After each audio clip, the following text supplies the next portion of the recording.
오늘은 아담의 범죄 이후 인간과 세상의 기본 세팅값으로서 신명기 28장 16절부터 44절 하나님이 저주죠. 와 복음이라는 주제로 이야기를 하고자 합니다. 아담의 범죄 이후 인간과 세상의 기본값은 사람이 감당할 수 없을 만큼 가혹합니다. 물론 당연한 형벌이겠지만 그런데 하나님께서 가혹한 형벌을 선언하시고 난 다음에 은혜를 베푸셔서 사람들이 생존할 수 있게 하시고 그리고 구속사가 진전되게 하고 계십니다. 그렇다면 성령님의 특별한 총을 입은 교회는 어떻게 해야 하는가요? 범죄 이전의 아담 과 범죄 이후의 아담은 전적으로 다르지요. 범죄 이후는 창조 이전의 공허함과 혼돈함에 비유할 수 있고요. 하나님 나라와 세상 혹은 하나님 나라와 죽음 혹은 지옥으로 비교해도 됩니다. 그만큼 차이가 많이 납니다. 여러분과 나는 범죄 이후의 세상에 살아가서 범죄 이전의 세상을 못 봤기 때문에 이게 현실이고 이게 정상으로 생각할지 모르지만은 그만큼 많이 차이 납니다. 아담이 둘째 아들의 이름을 아벨, 헛되고 헛되다라고 지은 것에서 유추할 수 있습니다. 범죄 이전과 이후 모두를 경험해본 아담의 반응을 비교해보면 두려움으로 전 인격이 붙잡혀 있습니다. 그리고 내 뼈 중에 뼈요 살 중에 살이라고 고백한 여자를 향해서 자신이 욕심에 끌려 자원해서 먹고도 하나님이 주셔서 나와 함께 있게 한 여자 그가 그 나무 열매를 내게 주었으므로 먹었나이다 라고 이야기를 합니다. 하나님이 주셔서 라는 말을 하고 있죠. 이거는 여자를 향한 배신뿐만 아니라 자신이 죄의 종이 되었다는 것을 두려움도 없이 당당하게 말하고 있는 겁니다. 그것도 자신을 하나님 형상으로 만든 창조주 앞에서 자신이 살기 위해 책임에서 벗어나기 위해 다른 사람을 고자질하는 그런 행위죠. 이게 타락하고 난 다음 첫 아담의 모습에 대한 서술입니다. 말하고 난 다음 아담도 소스라치게 달라졌음으로 인해서 놀랐을까요? 그런 것 같지는 않습니다. 범죄의 원인을 하나님께 돌리며 논리적으로 증거하는 것에서 본능이라는 뜻을 생각해 볼 수 있습니다. 죄와 하나가 됨, 죄의 종이 되어 거절할 수 없음, 자동적으로 말과 행동과 생각이 그렇게 표현됨 등이 죄의 종이 되었다는 증거가 되겠죠. 죄의 종이 되어 나와 죄가 하나가 되어 본능화되어 자동적으로 생각과 말과 행동이 하나님을 거절하고 멀리하고 반역하는 것을 자동적으로 하게 되어 있습니다. 범죄 이후 인간의 모습은 성경이 기술하는 이스라엘의 역사를 통해서 혹은 내 삶을 통해서 쉽게 이해할 수 있죠.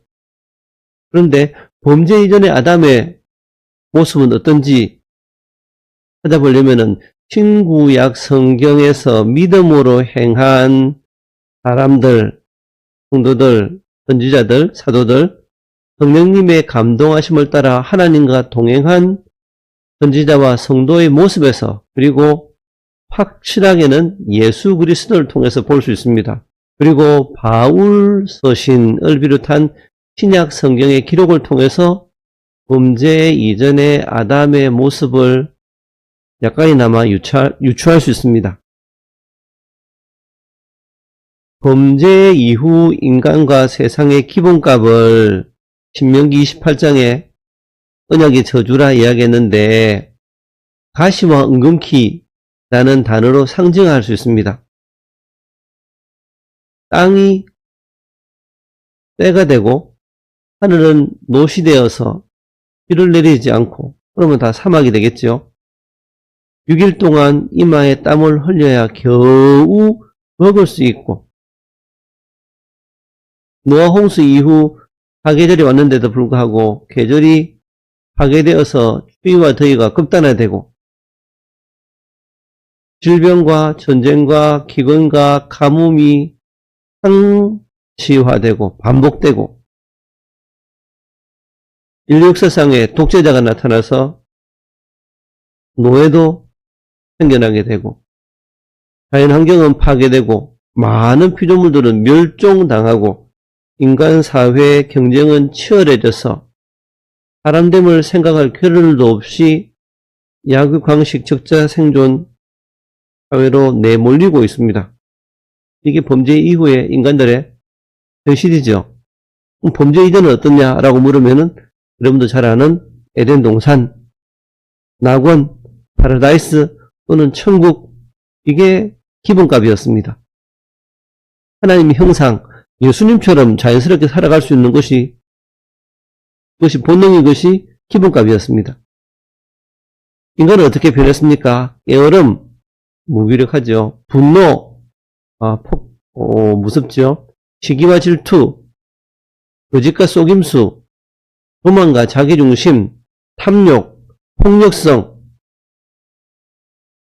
여기에 힘도 없는 나무를, 돌을 우상화해서 복을 달라고 기도하고 숭배하는 것. 그래서 성경은 거의 짐승이 되어간다, 짐승이다 라고 이야기를 하죠. 이게 범죄 이후 인간의 기본값입니다. 성경은 명확하게 하나님의 저주 아래 있는 현실과 죄의 종이 된 인간, 곧 아무 대처할 의사도 능력도 없음을 하나님이 잘 알고 계시고, 그래서 하나님이 어떻게 이 문제를 해결할지, 그리고 인간은 어떻게 해야 될지에 대해서 이야기를 합니다. 그게 구속사지요. 그게 복음이랍니다. 하나님은 가인에게 이렇게 말씀하셨습니다. 죄가 문에 엎드려 있느니라. 죄가 너를 원하나 너는 죄를 다스릴지니라. 라고 이야기를 합니다. 말씀은 죄는 너와 다른 존재이고 너는 죄를 거절하고 거부하고 다스려야 된다 라고 말을 하죠. 그런데 안타깝게도 인간은 자기 마음속에 솟구치는 여러 가지 죄의 욕구들을 자신과 동일시해버립니다. 구분하지 못하죠. 분노가 올라오게 되면은 이게 내 진짜 마음이야. 내가 이래 라고 해서 분노를 자기와 동일시하죠. 험난이란 마음이 생기면은 인간은 원래 다 그래. 평소에는 안 그랬죠. 그렇죠?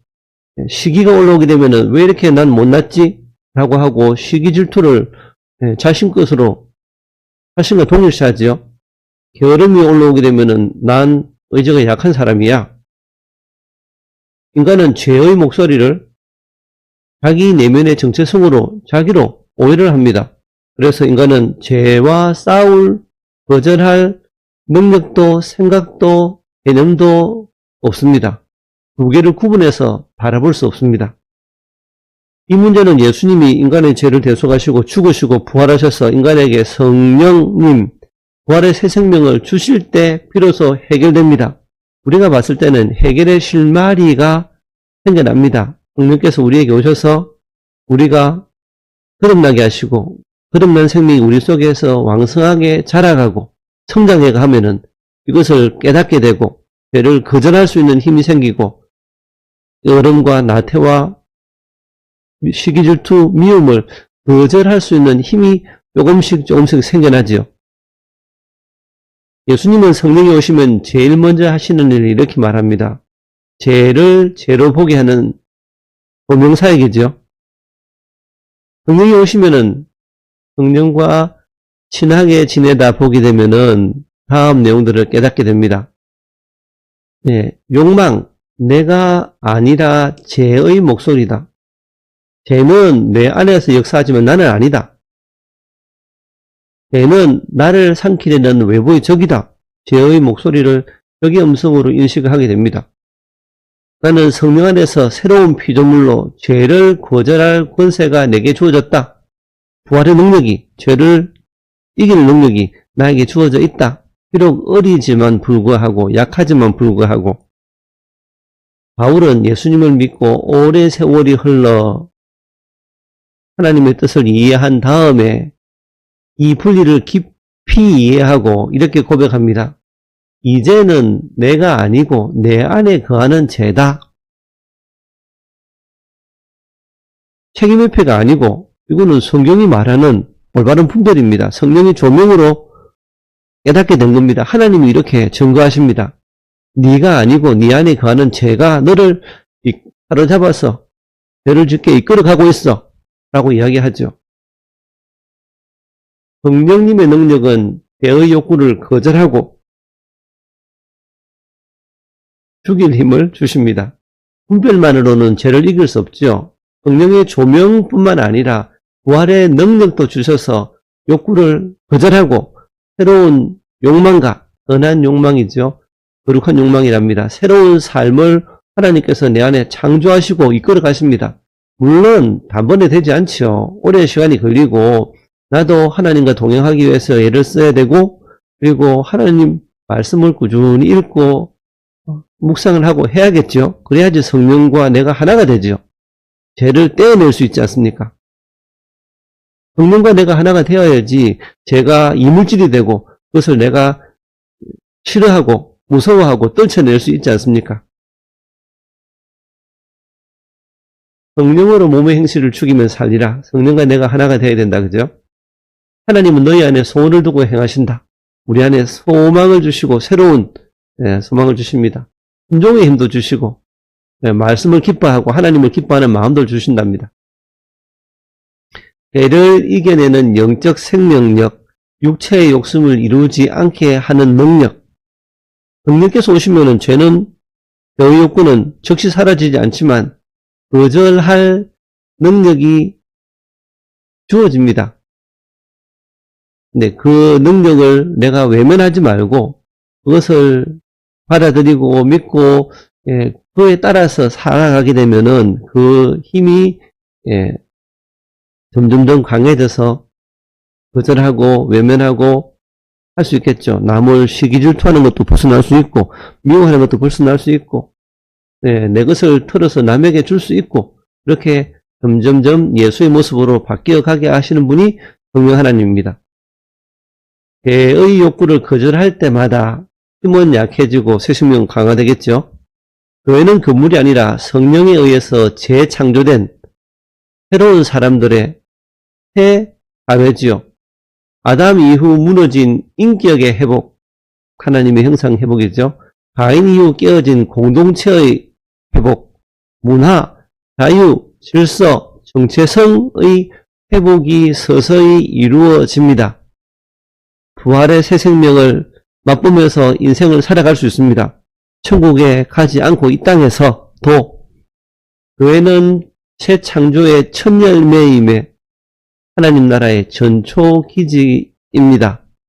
힘을 내서 오늘 하루도 열심히 하나님 안에서 살아갑시다.